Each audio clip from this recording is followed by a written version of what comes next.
విజయవాడలో world class amenities తో luxury land mark ready to occupy budget friendly premium gated community మన కానూరులో PVR elite.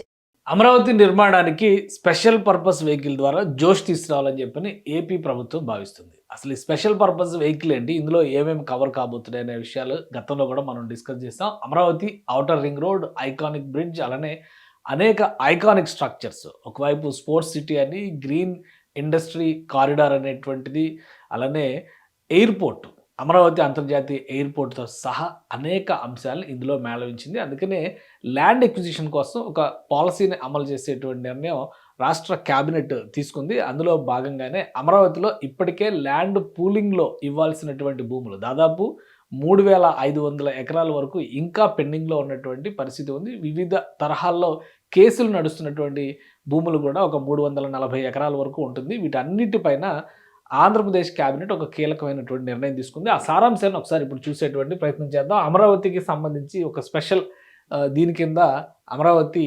ఎయిర్పోర్ట్ని రాష్ట్ర ప్రభుత్వం చెబుతుంది గ్రీన్ఫీల్డ్ ఎయిర్పోర్ట్, ఇది ఫ్యూచరిస్టిక్ మోడల్ అని చెప్పండి. అలానే ఈ రివర్ ఫ్రంట్కి సంబంధించినటువంటి ప్రణాళికల్లో కొన్ని చోట్ల ఇంకా భూ సమీకరణలో సమస్యలు ఎదురవుతున్నాయి. వీటన్నిటికీ ఒక కన్క్లూజన్ ఇచ్చే దిశగా రాష్ట్ర క్యాబినెట్ ఒక కీలకమైనటువంటి నిర్ణయం తీసుకుంది. ల్యాండ్ ఇవ్వనటువంటి ప్రాంతాలకు సంబంధించి ల్యాండ్ ఎక్విజిషన్ 2013 చట్టం ప్రకారం భూ సేకరణ చేయాలని చెప్పని తీర్మానించింది. సో దానిలో జరిగేటువంటి పరిణామాలు ఏంటో ఒకసారి మనం చూద్దాం. భూముల సమీకరణ లేదా స్వాధీనం, దీనికి సంబంధించి చూస్తే కనుక మిగిలిన 3,500 ఎకరాలు ఇప్పుడు 2013 భూ స్వాధీన చట్టం ప్రకారం, భూ సేకరణ చట్టం ప్రకారం ఇవన్నీ కూడా తీసుకుంటారు. అలాగే ప్రణాళిక ప్రకారం అవసరమైనటువంటి భూములు గతంలో వేసిన 37,916 ఎకరాలు, అందులో సమీకరణ ద్వారా స్వచ్ఛందంగా రైతులు ఇచ్చినవి, ప్రభుత్వం ఇచ్చినటువంటి ఆఫర్స్కి అనుగుణంగా ఇచ్చినటువంటి భూములు చూస్తే 34,385 ఎకరాలు ఉన్నాయి. ఇక మిగిలినటువంటి ఈ డిఫరెన్స్ ఏదైతే ఉందో అది 3,500 ఎకరాలు అప్పటి నుంచి రాకుండా పెండింగ్లో ఉన్నటువంటి భూములు. వీళ్ళు కొంతమంది ఉద్దేశపూరితంగా కేసులు వేశారు, రాజకీయ ప్రోత్సాహకాలు, రాజకీయ ప్రేరేపణలు కూడా ఇందులో ఉన్నాయి. కాబట్టి ఇక్కడ భూసేకరణ చట్టాన్ని అమలు చేయాలి, లేదంటే కనుక రాజధాని నిర్మాణ ప్రక్రియ అనేది స్లో అవుతుంది అనేటువంటి అభిప్రాయంతో 2028 కల్లా ఈ ప్రాజెక్ట్ కంప్లీట్ చేయాలంటే కనుక పెండింగ్లో ఉన్నటువంటి భూములు కూడా సమీకరించాల్సిందే అనేటువంటి నిర్ణయానికి ప్రభుత్వం వచ్చింది. కానీ సమీకరణకి ఇప్పటి వరకు 1.5 వరకు టైం ఇచ్చినా ఎవరూ సహకరించలేదు.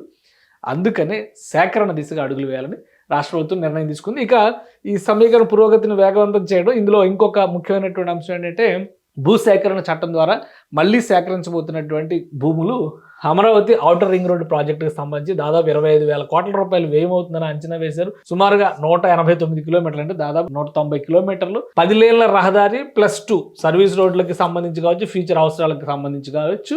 దీనికి ముందు జాగ్రత్తగానే 1,702 హెక్టార్ల భూమిని సేకరించాల్సినటువంటి అవసరం ఉంది. సో ఆ ప్రక్రియను కూడా రాష్ట్ర ప్రభుత్వం చేపట్టబోతుంది. దీనికి సంబంధించినటువంటి చర్యలు తీసుకోవాల్సిందిగా అధికారులకి ఆదేశాలు జారీ అయ్యాయి. క్యాబినెట్ మీటింగ్ తర్వాత నోట్ సర్క్యులేట్ అయ్యింది. సో వేగవంతమైనటువంటి ఈ పథకాల అమలు కోసం రాష్ట్ర ప్రభుత్వం ఒక నిర్ణయం తీసుకుంది. దానికి టైం బౌండ్ ప్రోగ్రామ్ కింద డిజైన్ చేసింది. ప్రత్యేకంగా స్పెషల్ పర్పస్ వెహికల్ని ఏర్పాటు చేయాలనేటువంటి నిర్ణయానికి వచ్చింది. 2025 చివరి నాటికి, అంటే ఈ 3 నెలల్లో ఈ భూ సేకరణ అనేది కంప్లీట్ చేయాలి. కంప్లీట్ చేసి పనులు మొదలు పెట్టాలని నిర్ణయించింది. 2028 నాటికి పనులన్నీ కూడా కంప్లీట్ చేయాలి. ఇప్పుడు సేకరిస్తున్నటువంటి భూములు కానీ, అలానే ఈ స్పెషల్ పర్పస్ వెహికల్ కింద పెట్టినటువంటి ప్రాజెక్టులు కానీ, వీటన్నిటి అంచనా వేయం చూస్తే దాదాపుగా 65,000 కోట్ల రూపాయల వ్యయం కనిపిస్తుంది. అంటే 64,910 కోట్ల రూపాయల వరకు అంచనా వ్యయం వేస్తున్నారు. అది కూడా ఇప్పటికిప్పుడు సమీకరణ జరిగి, సేకరణ జరిగి ప్రక్రియ ముందుకు వెళితే, లేదంటే మళ్ళీ ఈ డిలే కాస్ట్ ఉంటుంది కదా, మళ్ళీ పెరిగేటువంటి అవకాశం ఉండొచ్చు. రైతుల అభిప్రాయం చూస్తే కనుక గతంలో వ్యతిరేకించిన రైతులు కూడా ఇప్పుడు సహకరిస్తున్నారు. కాబట్టి ప్రభుత్వం మెరుగైన పరిహారం, రక్షణలకు హామీ ఇస్తుందని చెప్పని ఓ ప్రకటన చేశారు. గతంలో స్వాధీనం చేసి, గత భూ స్వాధీన నోటిఫికేషన్ అంటే భూ సమీకరణలో భాగంగా తీసుకున్నటువంటి 343.36 ఎకరాల భూమిని ఉపసంహరించుకోవాలని చెప్పి నిర్ణయించింది. దానికి సంబంధించి వివిధ కేసులు ఉన్నాయి, అవి ఎప్పటికీ తేలట్లేదు. వాటి వల్ల సమస్యలు మరింత జాప్యం జరిగేటువంటి అవకాశం ఉంటుంది. కాబట్టి వాటిని ఉపసంహరించాలని చెప్పి రాష్ట్ర ప్రభుత్వం నిర్ణయించింది. ఇక రాజధాని నగర నిర్మాణానికి సంబంధించి ఇవ్వబోయేటువంటి భూములు, కేటాయింపులు, వాటన్నిటిపైన కూడా కొన్ని గైడ్ లైన్స్ని రాష్ట్ర ప్రభుత్వం మంజూరు చేసింది. సో వీటన్నిటినీ అలా చూస్తే ఈ స్పెషల్ పర్పస్ వెహికల్ చుట్టూనే ఇప్పుడు చర్చ అంతా కూడా నడుస్తుంది. ఇది అమరావతి ఔటర్ రింగ్ రోడ్డుకు సంబంధించినటువంటి స్వరూపం. ఈ ఔటర్ రింగ్ రోడ్డు పైన మొత్తం ఈ ఔటర్ రింగ్ రోడ్డు చుట్టూనే మాయాజాలం అంతా కూడా నడుస్తుంది. ఎందుకంటే ఈ రింగ్ రోడ్డు పరిధిలోనే అమరావతి సమగ్ర స్వరూపాన్ని డెవలప్ చేయాలని చెప్పి రాష్ట్ర ప్రభుత్వం భావిస్తుంది. కానీ అమరావతి మాస్టర్ ప్లాన్ కేవలం ఇక్కడికే పరిమితమైంది. ఇక ఇన్నర్ రింగ్ రోడ్డు స్వరూపాన్ని చూస్తే ఇక్కడ వరకు ఉంది. సో ఈ అంశాన్ని దృష్టిలో పెట్టుకునే ఇక్కడ రాబోయేటువంటి ఐకానిక్ బ్రిడ్జ్ కావచ్చు, ఎయిర్పోర్ట్ గురించి పదే చెప్తున్నా, అది ఏ ప్రాంతంలో వస్తుందో ఇంకా క్లారిటీ లేదు. ఒక 2-3 ఆప్షన్స్ కనిపిస్తున్నాయి. సో ఎయిర్పోర్ట్కి సంబంధించినటువంటి భూముల రిక్వైర్మెంట్ ఉంది. ప్లస్ అమరావతి మాస్టర్ ప్లాన్ ఎక్స్టెన్షన్లో భాగంగా ఇక్కడ ఉన్నటువంటి రోడ్ గ్రిడ్ స్ట్రక్చర్ని ఎక్స్టెన్షన్ చేయాలంటే ఇక్కడ కూడా భూ సమీకరణలు జరగాల్సినటువంటి అవసరం ఉంది. వీటికి సంబంధించి కూడా భూములు సమీకరణ చేయబోతున్నారు. అలానే పల్నాడుకు దగ్గరగా కనిపించేటువంటి ఈ ప్రాంతంలో గ్రీన్ ఫీల్డ్ ఇండస్ట్రియల్ పార్కులను డెవలప్ చేయాలని చెప్పి రాష్ట్ర ప్రభుత్వం భావించింది.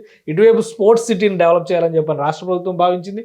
వీటన్నిటిని దృష్టిలో పెట్టుకునే ఇప్పుడు కొత్తగా సేకరణ దిశగా అడుగులు పడుతున్నాయి. భూ సమీకరణ అంటే అమరావతికి సంబంధించి 2వ దశ భూ సమీకరణలో భాగం కాదు ఇది.